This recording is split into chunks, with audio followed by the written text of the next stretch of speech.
You wanted the best. You've got the best podcast. The hottest podcast in the world. The Chris Voss Show, the preeminent podcast with guests so smart you may experience serious brain bleed. The CEOs, authors, thought leaders, visionaries, and motivators.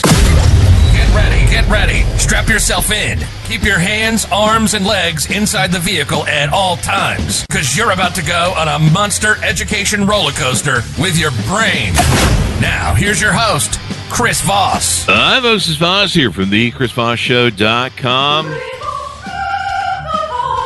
Welcome to the big show, my family and friends. We certainly appreciate you guys being here. Thanks for tuning in. As always, when the Iron Lady sings it, the show has begun. For 15 years, we bring you the smartest people, the people that can change, impact your life, improve your life, give you what we call the Chris Voss Show glow. The CEOs, the billionaires, the Pulitzer Prize winners, the great authors, people who have shared a lifetime of experiences, and they bring it condensed to you in a very short time on the Chris Voss Show and give you that beautiful Chris Voss Show glow that you can walk around with every day going, I'm really darn smart. Because I listen to the Chris Voss Show. Help share the love. For the show, your family, friends, and relatives, go to goodreads.com/Chris Voss, LinkedIn.com/Chris Voss, YouTube.com/Chris Voss, and Chris Voss 1 on the Tickety-Talkety.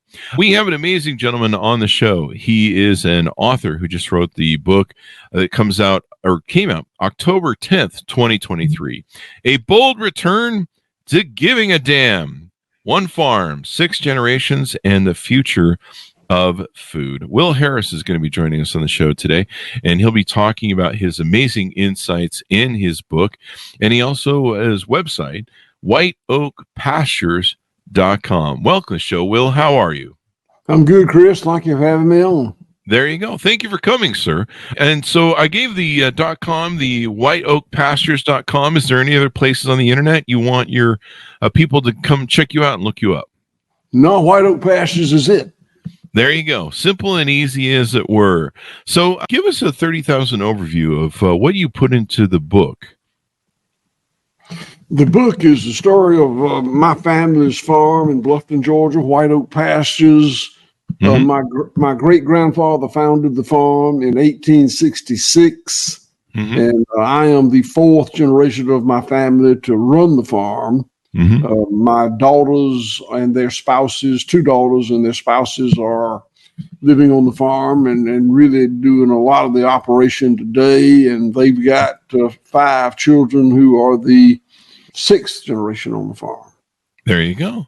And so you talk about being raised as a 4th generation farmer, inheriting White Oak Pastures, and what it was like to be a full-time commodity cowboy. So what was... give us some in-depth that of how you grew up and came about your wares. Well, the book is about the farm from its beginning, but I think that to a great extent it's the history of food production in this country. The way that my great-grandfather and grandfather ran the farm would have been multi-species with a lot of focus on the land, the animals, and the community. My dad took over the farm post-World War II, and under him it became a commodity cattle farm, monocultural cattle farm, only cattle. And he ran it successfully. I took over the farm. I went to the University of Georgia, majored in animal science. It had previously been animal husbandry, but it had become animal science. I ran the farm very industrially for 20 years. In the mid-90s, I started a transition to a model that actually resembles what my great-grandfather and grandfather did more than it resembles what my dad and I did. I didn't set out to emulate that. I just started making changes and one day realized that how much it looked like the previous model. Oh, there you go. There you go. And so you go through these changes, and I imagine you and your family have seen, a lot of farmers have given up the business. A lot of family farms have died off. There's, these new, I forget what they call them, these industrial type farms that, they're these giant expansive things that service the thing. And so how have you guys survived, all the different changes and challenges that have gone into farming over the generations? Well, when everybody industrialized, commoditized, and centralized, starting at the end of World War II, we did too. Mm-hmm. We followed the exact same model. It's just that 50 years into it, we started back the other way. We made some really radical changes and went back to the more multi-species natural production model. Oh, really? That the first two generations of my family had adhered to. Mm-hmm. So why is it better to have a multi-species? So I give us some description of that so people can understand what that means more. Well, when my father embraced the industrial model, he embraced that very linear production system like a factory. That's the way agriculture went in that era, and it's continued to go.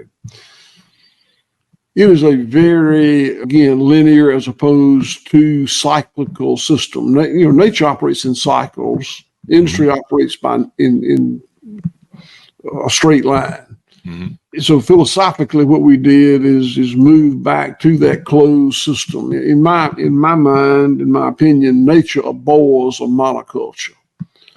Nature will not tolerate a monoculture. Really? I don't believe that you can come up with a single ecosystem, natural ecosystem, that is a monoculture.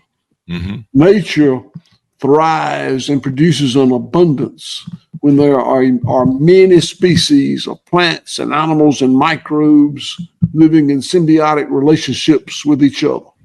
Mm-hmm. When we have that happen, it spins off a bounty. All that coal and oil and natural gas in the ground? Mm-hmm. That is the bounty, the abundance of nature that spun off in the era of the dinosaur. Oh, wow. When it was really rocking. I mean, it was operating optimally. Mm-hmm. And so things happen, ice ages and such. But what happened to us in the last 60 or 70 years is a very human-induced system. We moved it from the cyclical system of nature to the very linear system of industry.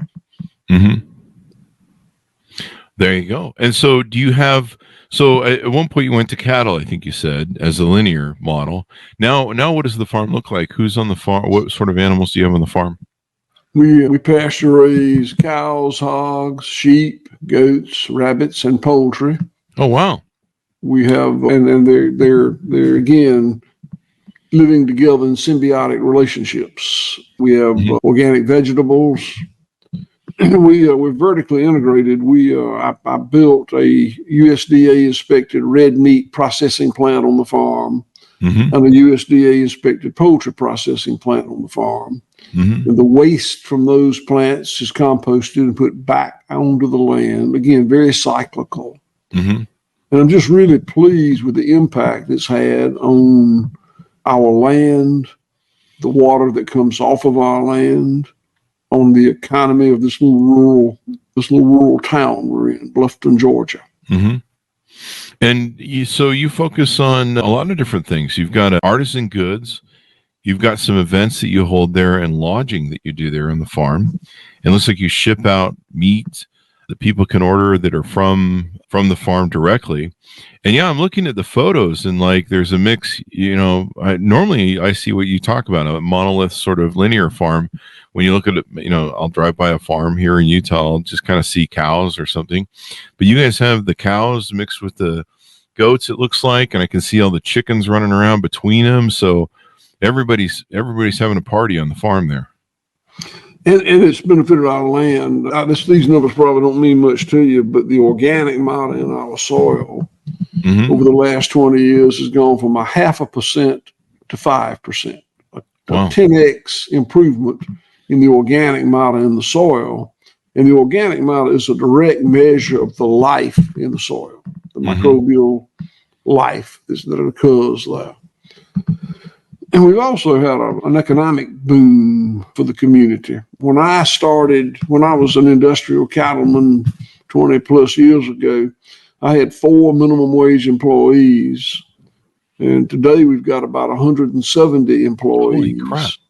We're the largest private employer in this county. And our payroll's over $100,000 a month.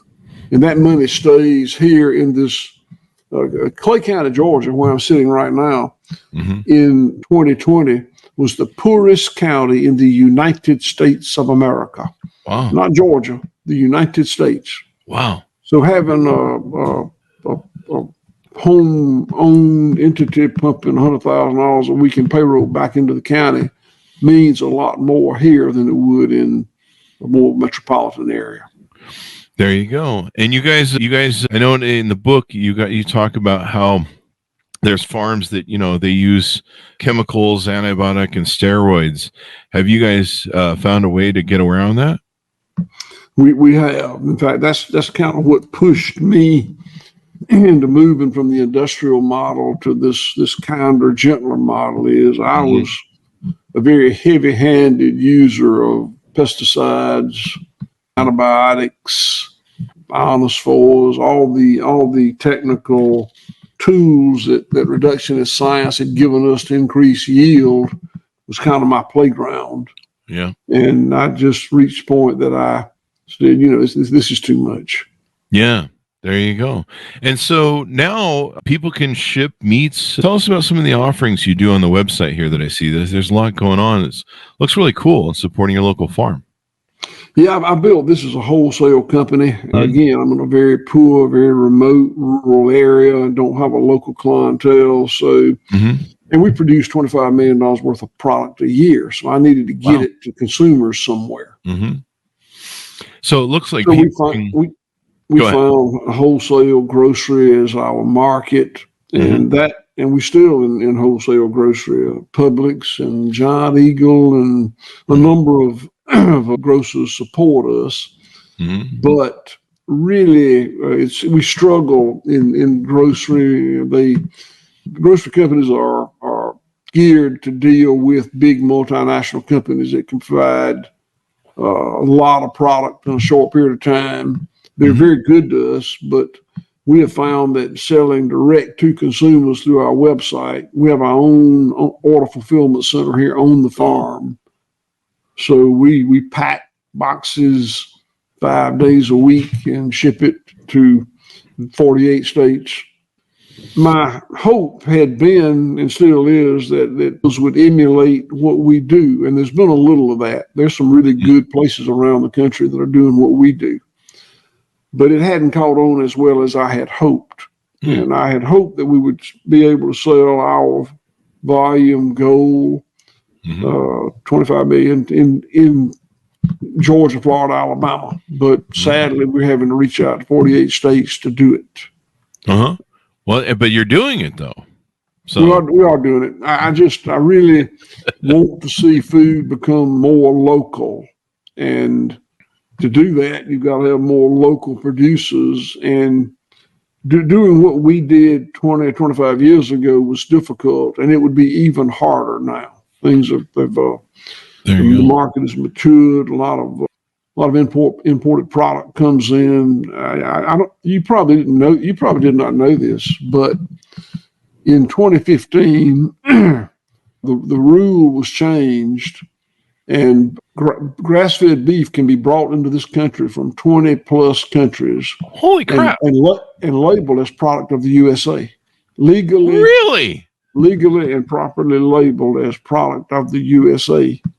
Wow! And as a result, most of the grass-fed beef that people buy, unless they really know the story, is coming from New Zealand or Australia or Uruguay, other places. And it's really made it hard on for others to do what we did. We made our change before that horrible change came to the law. There you so people can order. I'm looking over the stuff here. They can order goods, grass-fed beef, grass-fed lamb. That makes me hungry. Heritage pork, Iberico pork, from Iberian hogs from Spain. There you go. Pasteurized chicken and poultry, pasteurized rabbit, if you're into that. Organic vegetables, farm store, and pet stuff as well. And people can order it right off your thing. They can get the steaks, the ground beef, the briskets, ship right to them. You even sell bone broth. That's good for you there. Would you call this organic or just grass fed or grass fed? I was certified organic. I gave that up somewhat in protest. I don't know if you know this or not, but under the USDA organic certification rules, you can buy organic vegetables that come from a hydroponic greenhouse with artificial light. The vegetables never touch the soil and never see the sunshine.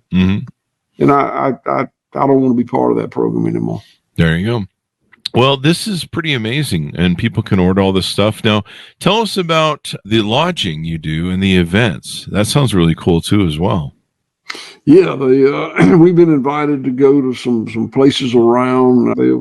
My daughter will tell me where to go and when to leave, but we're trying to help the book get started, and it's actually been beyond expectation promising at this early moment.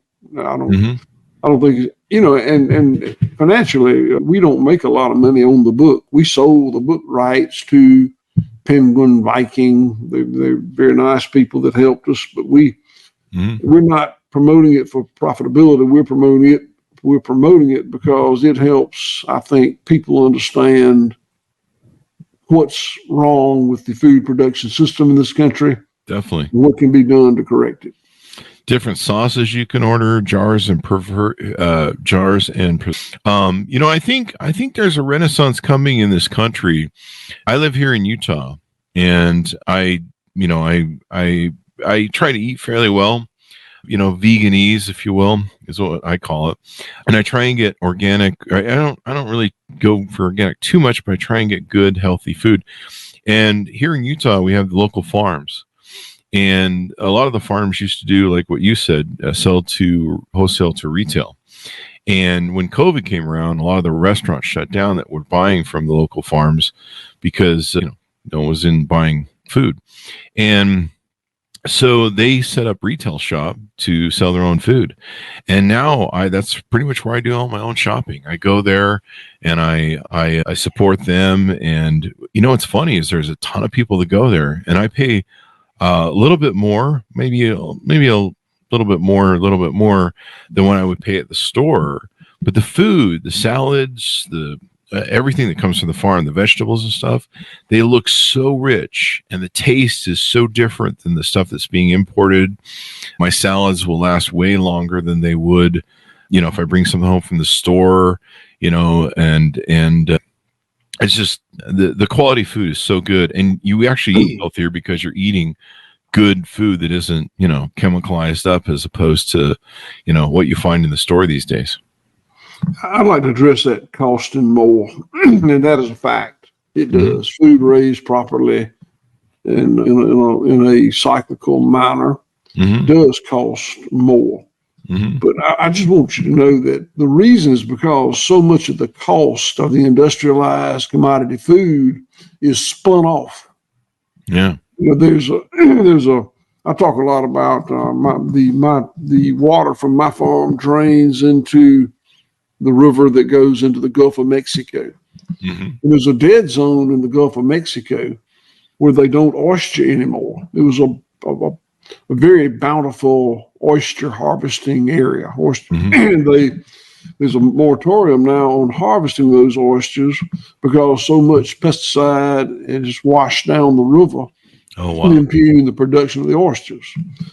So there's a cost that cheap industrial food wrought on society that those people won't pay. We'll all pay it. I can go through and give you dozens of examples of economic costs that industrial food spins off to the rest of society, which is why it's so darn cheap when you buy it. Yeah. And to me, it's worth it. I mean, we have the place that I go, that's my local farm, that's right down the block from me. I pretty much do all my shopping there these days, and they're busy as a bee. There's a lot of soccer moms that come by and buy from them. I think they're so busy there that I go over there early in the morning, because if I go over there in the afternoon, they'll be sold out of a lot of stuff. And they're a farm that they can only open their shop between Wednesday and Saturday, and the rest of the time they're picking and doing this stuff on the farm. And then here in Utah, we have raw milk farms, and the raw milk here sells so quickly in Utah. It's in such demand that they can't even keep up with it. And I think there's a return to what people want. They want to buy from farms like yours. They want to buy higher quality food. They recognize that these processed meats, these chemicalized things, the stuff that God knows what's in them, especially when they're coming from around the world, they want something better, and they realize that health is wealth.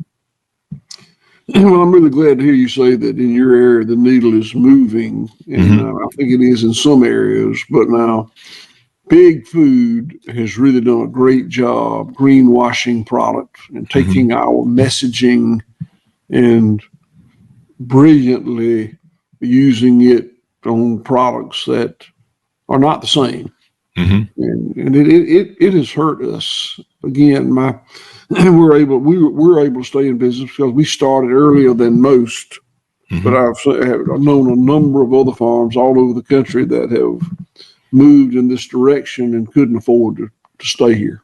Yeah, you definitely have to do some volume. And then I think what you guys are doing, where you have the regenerative farming, and you're taking and not doing the linear thing, and you're running like an old time farm the way farms used to run. And it's sad, but this is the education part. This is why we have you on, and why we're talking to people. This is so that people can get educated that there's better food out there and higher quality food. And when it comes to cancer rates in this country, for all the chemicals that are in our food and the processing that goes into, when you go to fast food, I mean, half the stuff you buy in the freezer section is just junk or blanched, salted food. When you eat live, good, healthy foods, it makes all the difference. Your body loves you so much more. Well, thank you for those kind words. We certainly what we believe. I'm a big supporter. I'm a big supporter of farms. I got 2 different farms working for me here, not working for me, but you know what I mean. And I buy the raw milk. We get eggs. We get the eggs that are they don't have they're free range chickens like the ones I see in your farm. They're not fed like certain things like corn and stuff. They're fed like, I don't know, whatever you should feed chickens. And so we get those eggs. I think the farm's got some meats we've got in the freezer too. And I know I feed my dogs the hamburger that comes from the farm. So I spoil my dogs pretty rough. So this is really important. I think there needs to be this renaissance move forward, or as you put on the title of your book, A Bold Return to Giving a Damn. And we need to support local farms and rebuild our farm thing in the nation. Does the government need to do more to support farms and independent farmers like yours that are trying to do this sort of work? Well, I mean, the short answer would be yes, but now I don't think that's forthcoming. The big ag, big tech, big food companies are so powerful with their lobbying efforts that I think that probably the amount of help we'll get from the federal government is very, very limited. It's a shame. I don't think we'll get help from the land grant universities. I don't think we'll get help from Wall Street. I don't think we'll get help from DC. I think that the only help we will get, and it's the only help we need, is the consuming public. There you go. If people just find a farmer and support them, it'll be fine. It will be fine, just fine. But if consumers want to take the most convenient and cheapest route to feeding themselves, it's not going to be fine, just fine. Yeah. And that's what I talk about. I show off all my farm food that I buy from my local farms, and I brag to people. I'm like, find your local farm and support you. And I have all my friends on Facebook. They write me and they go, "Oh my God, that food looks so good. Oh my God, look how green it is. Look." And I'm like, yeah, the taste is amazing. The concoctions, they do stuff like, looks like what you guys do on your website. They make different little recipes up and concoctions of different things. I just recently got cranberry sauce from them. It's really Good. But, supporting your local farms, supporting what's going on. And the great thing is they can order your stuff from 48 different states around the nation you ship to, right? They can. And we love having people come to see us. We've got a farm store here on the farm and a restaurant. And we serve 3 meals a day, 7 days a week. Oh, wow. And we have lodging. We have cabins that we're about 50 miles from a nice hotel. So for people to come see us, we had to be able to accommodate them. And we want people to come to see us because that's the real deal. That, our voice, our message is best when you come and look and see what we do. Our shield and sword. There you go. And looks like people can tour about the property. You've got some tours and events you put on for that? We do. We founded a nonprofit, a 501c3 a couple of years ago called CFAR, Center for Agricultural Resilience. Oh, wow. And we put on sessions to train. Originally my thought was to train people who want to farm. But there have been, I think, probably as many consumers and food people and restaurant people and other associated folks come to those sessions. We have sessions about once a month. It's on our website, or CFAR has a website, Center for Agricultural Person. There you go. And then you've got, the farm tours, cooking tips.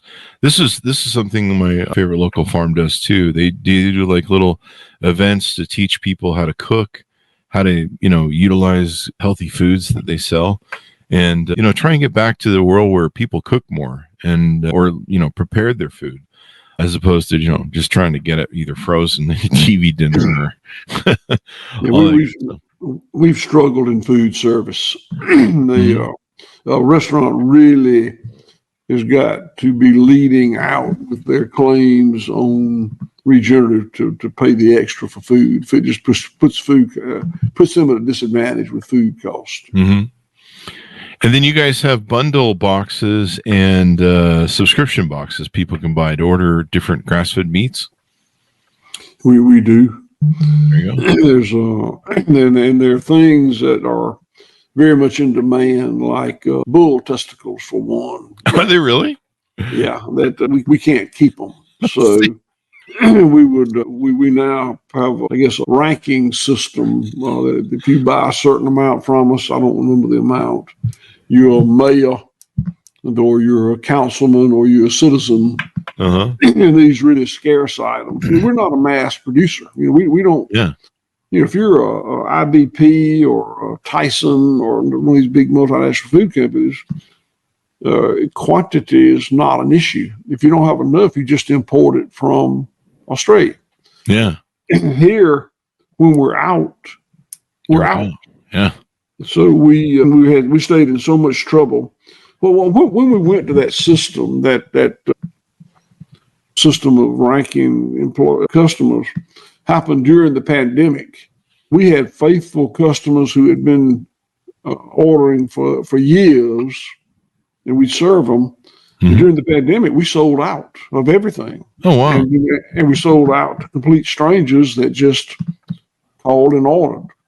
So I was probably more embarrassed about that than anything I've ever been involved in. People would call and say, I've been buying from you for 15 years, and now I really need what you got, and you're out.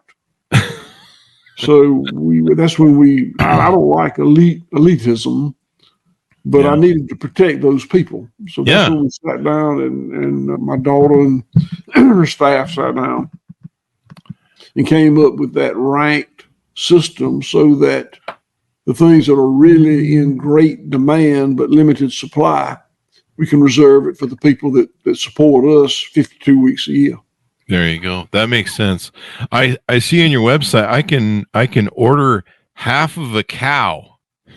That is funny. A whole cow. Can I get a whole cow? Wow. Or a quarter of a cow or an eighth of a cow. And There you go. And I don't really look at these figures very closely, but I would tell you that probably our biggest sellers are those cow kits, we call them. You know, eighth, quarter, half, or whole cows. Wow. You know, that's what when I grew up, the local farms here in Utah, you know, everybody kind of had a farm and had a couple cows on them. And my best friend, they would buy 1 or 2 cows every year, and they'd let them pasture around the yards. And then they would, when, you know, butchering time came, they would take the cow and turn it into meats, and then they would freeze it all, and the family would share in it. That was kind of the way everyone worked when I was growing up.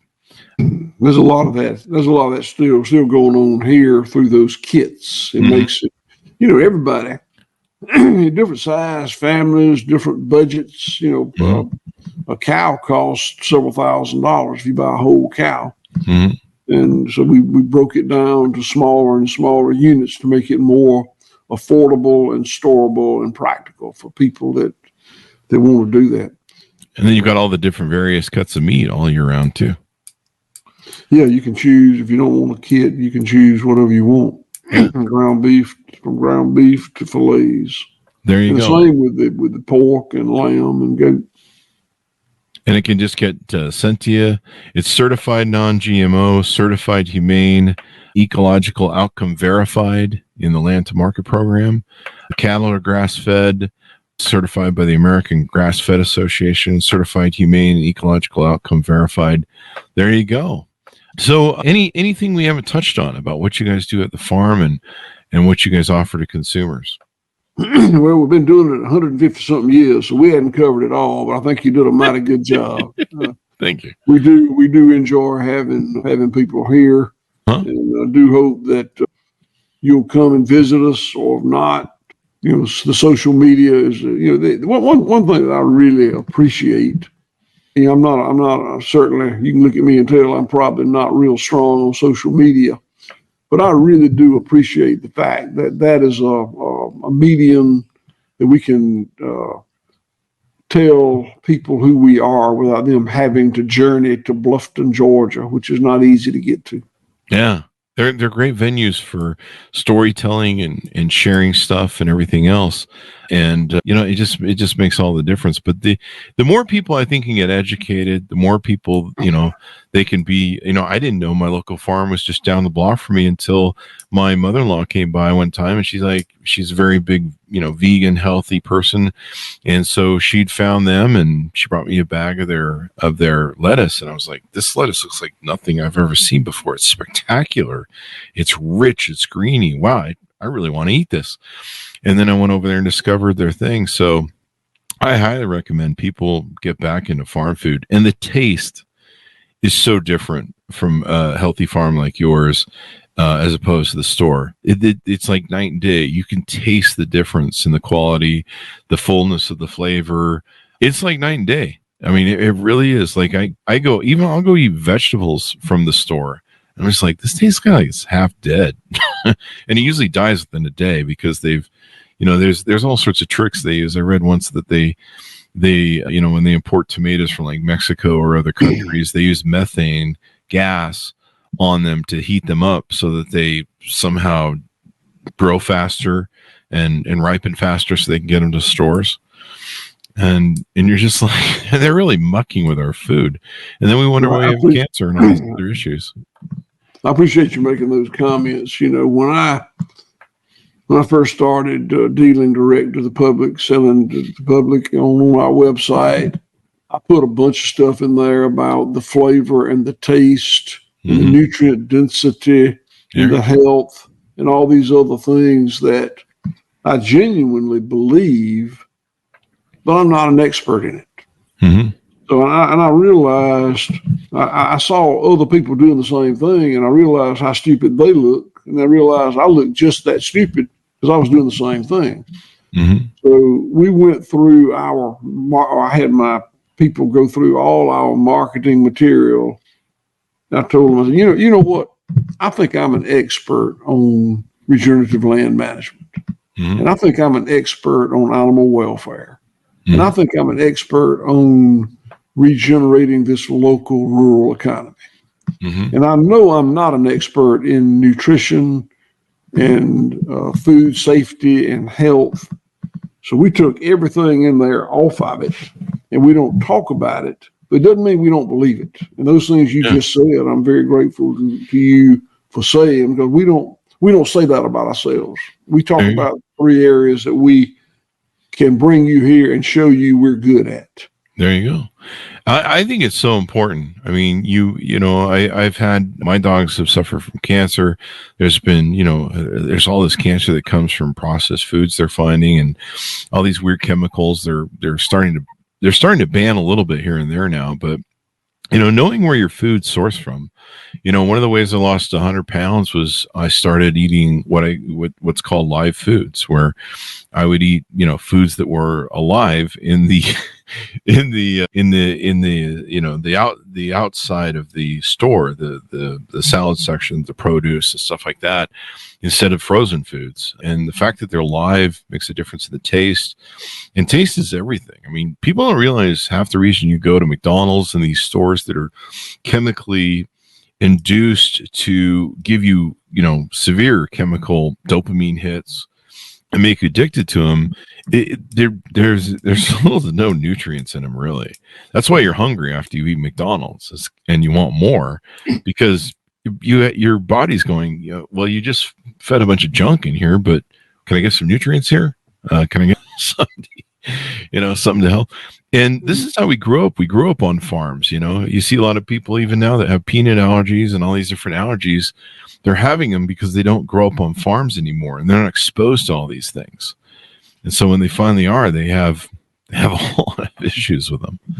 And we talk a lot about the cycle of life. Mm-hmm. One of the things we say is that, everything that's ever lived has died or will die. Mm-hmm. Microbes, insects, you and I, the big sequoia trees, everything that has ever lived will die.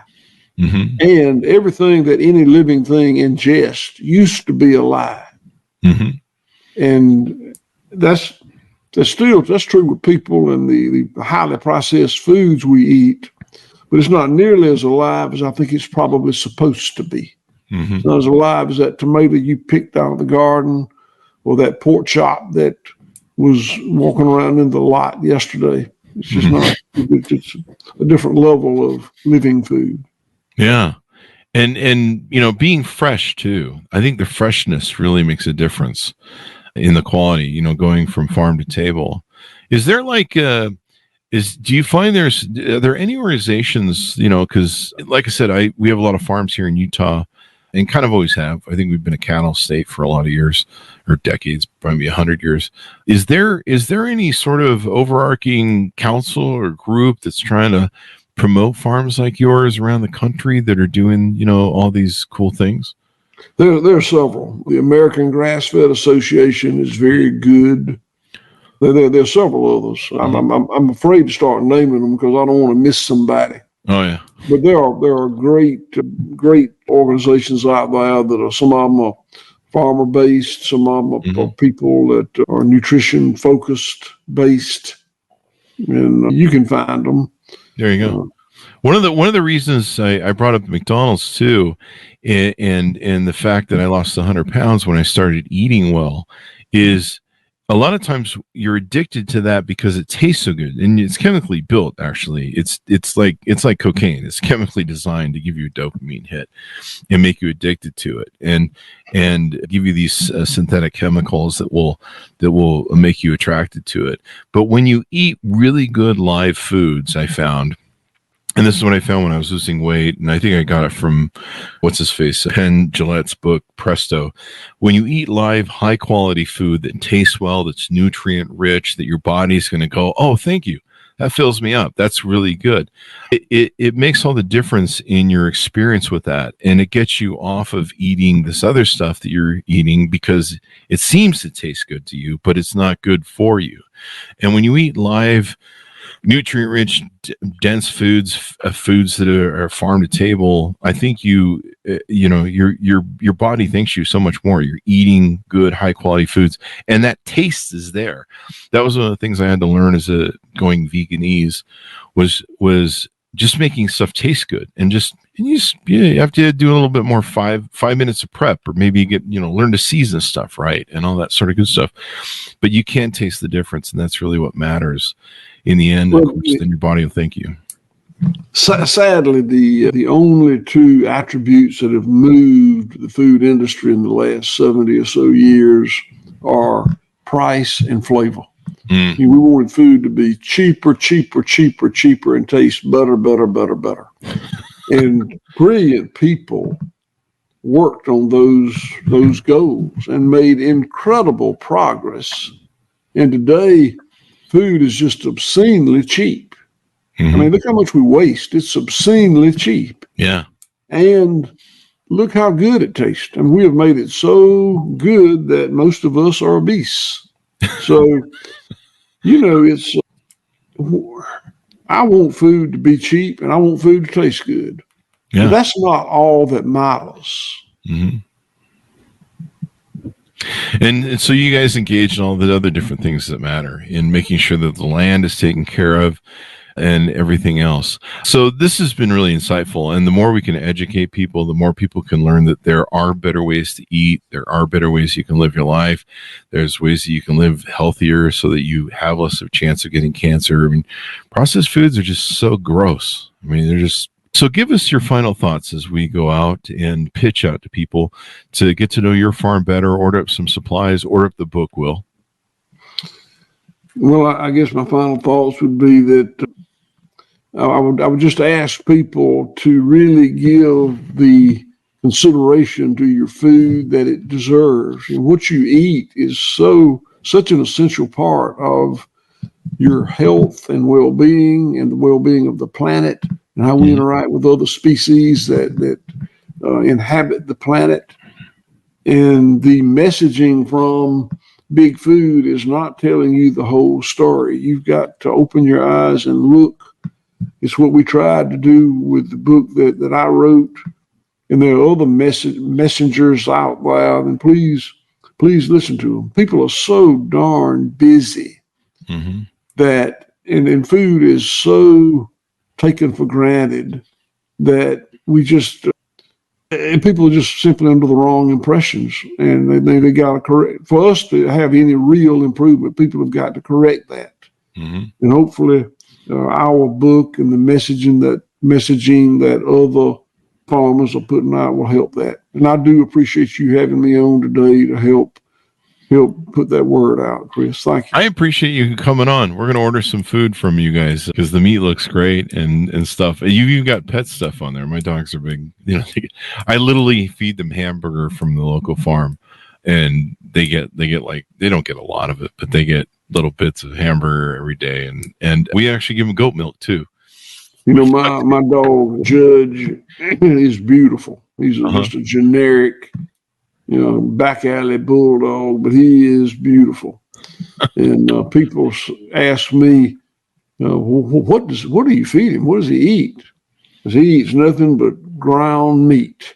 That's meat he finds on the ground.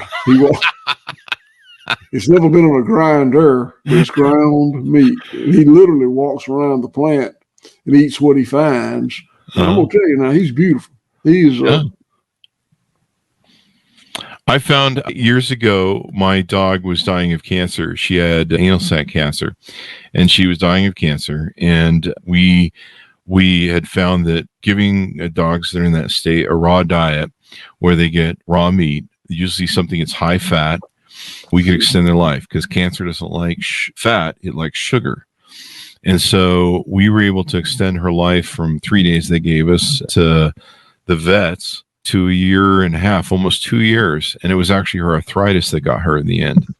We extended her life, slowed down the cancer growth, and she had quit eating when they gave her the 3-day sentence. And we started feeding her just raw hamburger with, I think we had to cook it at first, but then eventually just raw hamburger with that high fat, nasty rolls that you would get at the local store. Don't buy those. They're nasty. But at the time we were buying those for her, and she started eating again. She started living another year and a half. And so let me give you something to think about. So, I told you what my dog eats. We sell a pet grind. And the pet grind, I think, is better for my dog than ground beef or other just muscle meats. If you I don't know if you're much of a naturalist or not, but if coyotes kill a calf, the first night they eviscerate it from its throat to its sinus, and they eat all the organ meats first. If nobody finds it, they'll come back later and start with the muscle meats, which is where that hamburger comes from, that ground beef. But these animals crave those organ meats, and it is incredible what it does for them. I mean, they just become unbelievably healthy and beautiful. I was going to check those out on your website. You've got the duck pet grind with bones. You've got the chicken pet grind with bones. You have turkey pet grind with bones. And we feed our dogs raw. I got stuff that I buy that's frozen. It's supposed to be some of the best foods that I can get, but sometimes they're a little finicky. And they're probably after the organs that you're talking about. And I give them raw goat's milk. I get raw cow's milk. And then you guys sell rawhides as well, looks like. Rawhides that dogs can have in different parts. We do, and I don't know too much about the pet chew business, but most of it is we have a big pet chew business. We take those hides that we don't tan and make rawhide pet chews out of them. And nothing is put on those hides except when we soak them. I mean, you get the hair off. Most of the pet chews in this country are imported from other countries, and all I know is what I've been told, but I'm told that people really need to learn more about what's in those imported rawhide pet chews chemically. Yeah, there's people that have been poisoned, the stuff that's come from China. Ugh, it's awful. Well, thank you very much for coming on the show. We really appreciate it. And the more we can educate people, the better. And I'm a big, I'm always talking on my Facebook, support your local farm. And I have people all around that drool over what I show them my local farm's getting. And they're like, I want that. Where's that farm at? And I'm like, it's a local farm. It's not like McDonald's. You can't. So you got to go find your local farm, support them. Everyone can order from your farm in 48 states. So there you go. But I think it's more important, we need a renaissance of food, and we need to support our local farmers that are doing the work that you're doing, and keep everything in business. Because, the more we can return to that good stuff and put our dollars where our mouth is, I think that is real important. Well, thank you very much for helping me get my message out. There you go. So guys, check it out. You can order it up and check out the website, learn more, maybe send a corporate event out to the thing. Take a corporate event out to a farm for a change. There you go. Might learn some stuff about the land and innovate. White Oak Pastures.com. Go there and check it out. You can also order Will's book wherever fine books are sold. A Bold Return to Giving a Damn. One farm, 6 generations, and the future of food. And probably the future of food is important for the future of us as human species. Thanks to everyone for tuning in. Go to goodreads.com/Chris Voss, LinkedIn.com/Chris Voss, Chris Voss 1 on the TikTok, and Chris Voss Facebook.com. Thanks for joining us. Be safe, and we'll see you guys next time.